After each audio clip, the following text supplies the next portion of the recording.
Bihar board class 10th का exam देने वाले मेरे सभी प्यारे स्टूडेंट, आज हम आपके लिए मैथमेटिक्स का एक अच्छा क्वेश्चंस लेकर के आए हैं और यह एपी का प्रश्न है और इस तरह का क्वेश्चंस आपके एग्जाम में बार बार पूछा जाता है।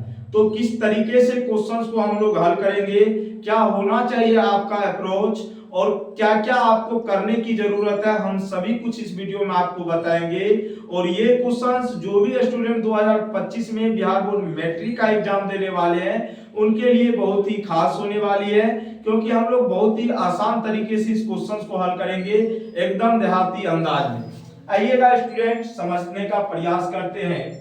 कहा गया वह एपी ज्ञात कीजिए, समझना मेरे प्यारे स्टूडेंट, वह एपी ज्ञात कीजिए जिसका तीसरा पद 16 है, समझना मेरे प्यारे स्टूडेंट, और सातवां पद जो है पांचवें पद से 12 अधिक है। इसके कहने का सेंस क्या हुआ? अगर आप इस वर्ड को, लाइंस को पकड़ लेते हैं तो यकीन मानिए आप इस क्वेश्चन को हल कर पाएंगे। तो मेरे प्यारे स्टूडेंट, सबसे पहले हम यहाँ पे लिखेंगे सॉल्यूशन। क्या लिखेंगे? सॉल्यूशन। और हम मान लेंगे, माना कि एपी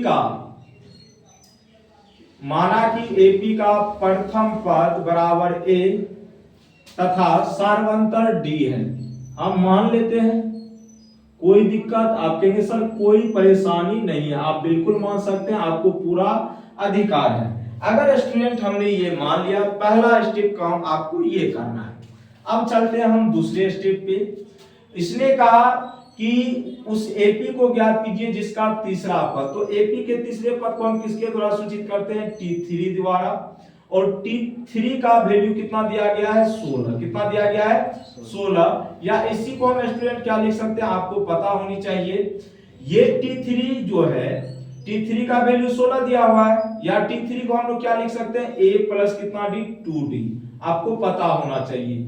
इसी का वैल्यू कितना दिया गया है? 16। कहने का सेंस ये हुआ स्टूडेंट, आप T3 लिखो या A प्लस 2D लिखो, दोनों बात क्या है? आपका एक ही है।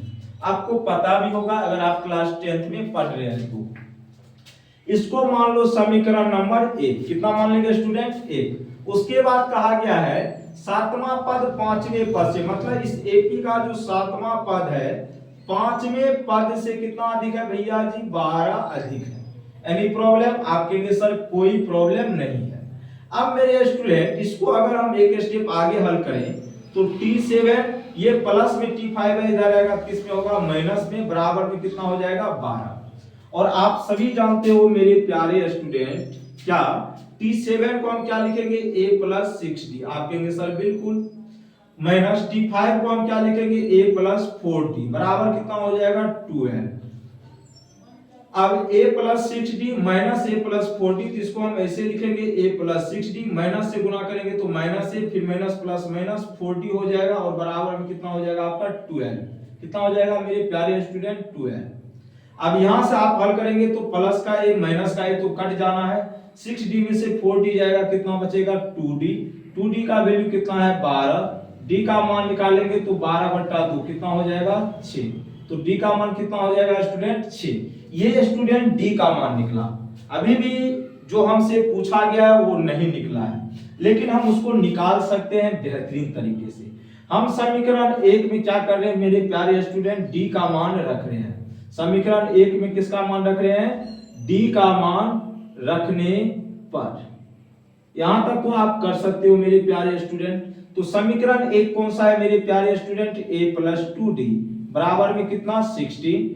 तो यहां से हम d का मान इसमें रखेंगे तो d का मान 6 आया, बराबर में 16 हो जाएगा, और a बराबर हो जाएगा 16, 6 दूना 12, प्लस में इधर आएगा तो माइनस में। तो मेरे प्यारे स्टूडेंट, हमने a का मान निकाल लिया। हमने क्या किया?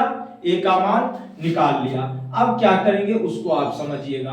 हम a का मान निकाल लिए हैं, ठीक है भैया मेरे, d का मान भी निकाल लिए हैं। अगर मुझे AP का पहला पद को तो हमने a ही माना था, तो a का वैल्यू तो 4 ही हो जाएगा। दूसरा पद को मान लेते हैं T2 है, कोई दिक्कत? आप कहेंगे सर बिल्कुल नहीं। T2 मतलब a प्लस कितना हो जाएगा? D। तो प्रथम पद में आप सार्वंतर को जोड़ते जाइए और अगला पद प्राप्त करते जाइए, कोई दिक्कत नहीं है, ठीक है। तो क्या क्या हो जाएगा? 4 हो जाएगा 10, फिर इसी में सार्वंतर को जोड़िए, कितना हो जाएगा 16, इसी में फिर सार्वंतर को जोड़िए, कितना हो जाएगा 22, फिर इसी में सार्वंतर कितना है 6, जोड़ते जाइए, एपी आपको प्राप्त हो जाएगा। तो अतः ठीक है, तो ये आपका हो जाएगा, कोई दिक्कत? तो अतः अभिष्ट जो एपी होगा मेरे प्यारे स्टूडेंट, यही आपका आंसर हो जाएगा। अभिष्ट एपी क्या क्या हो जाएगा? 4, 10, 16, 22, 26 एंड 100। और यही आपसे पूछा भी गया था। एक चीज अगर आप नोटिस करने का स्टूडेंट प्रयास करेंगे तो आप देखेंगे क्वेश्चंस में दिया गया था तीसरा पद 16 है, तो इस एपी का तीसरा पद कितना निकल के आया है? 16 निकल के आया है। तो आप अपने तरीके से देखिए आपको क्या अच्छा लगता है, आपको क्या अच्छा नहीं लगता है। हम एक बेहतरीन तरीके से आपको कोशिश करते हैं समझाने का, बाद बाकी चीजें आपके ऊपर है। तो आज के लिए मेरे प्यारे स्टूडेंट इतना ही, चूंकि लाइव क्लास भी आना है। तो बाय बाय, टेक केयर, जय हिंद, जय भारत।